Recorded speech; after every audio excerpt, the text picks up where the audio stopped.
رمضان المبارک کے آخری عشرے میں زیادہ تر لوگ اعتکاف میں بیٹھنے کا ارادہ رکھتے ہیں، تو اعتکاف میں بیٹھنے سے پہلے اعتکاف کے لازمات، واجبات اور اعتکاف کے اصول جاننا ضروری ہے۔ اعتکاف کے 3 اہم اقسام ہیں۔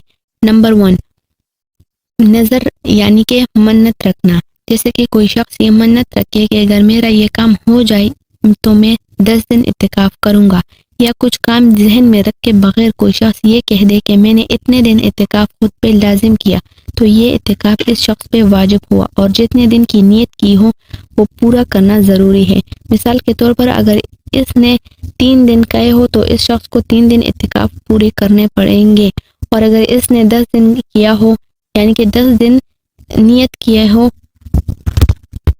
دوسری قسم کی اعتکاف جو نبی کریم صلی اللہ علیہ وآلہ وسلم کی سنت میں آتا ہے، جو نبی کریم صلی اللہ علیہ وآلہ وسلم رمضان کے آخری دنوں میں 10 دن اعتکاف کرتے تھے، یہ نبی کریم صلی اللہ علیہ وآلہ وسلم کی عادت مبارکہ ہے۔ تو اگر کوئی شخص ان دنوں میں بغیر کوئی منت رکھے، بغیر کوئی منت مانے اعتکاف کرے تو یہ نبی کریم صلی اللہ علیہ وآلہ وسلم کی سنت مبارکہ میں آتا ہے۔ تیسری قسم کی اعتکاف نفلی اعتکاف کہلائی جاتی ہے۔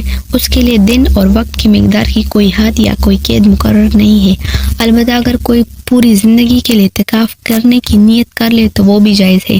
البتہ جس میں اختلاف ہے تو وہ یہ ہے کہ 1 دن سے کم اعتکاف جائز نہیں ہے، لیکن امام محمدیہ کے نزدیک تھوڑی دیر کے لیے بھی اعتکاف جائز ہے۔ اسی وجہ سے اگر کوئی مسجد میں داخل ہو تو اعتکاف کی نیت کر لے تو جب تک نماز میں مشغول رہے تو اعتکاف کا ثواب ملے گا۔ اسی طرح اگر کوئی غیر رمضان کے دنوں میں بھی اعتکاف کرنا چاہے تو وہ کر سکتا ہے، لیکن اس کے لیے روزہ رکھنا شرط ہے کہ جتنے دن کے لیے وہ اعتکاف کرنا چاہتا ہے کر سکتا ہے، لیکن جتنے دن کے لیے وہ اعتکاف کر رہے اتنے دن ان کو روزہ رکھنا پڑے گا۔ یہ شرط ہے اور بغیر روزے کے اعتکاف نہیں ہو سکتی۔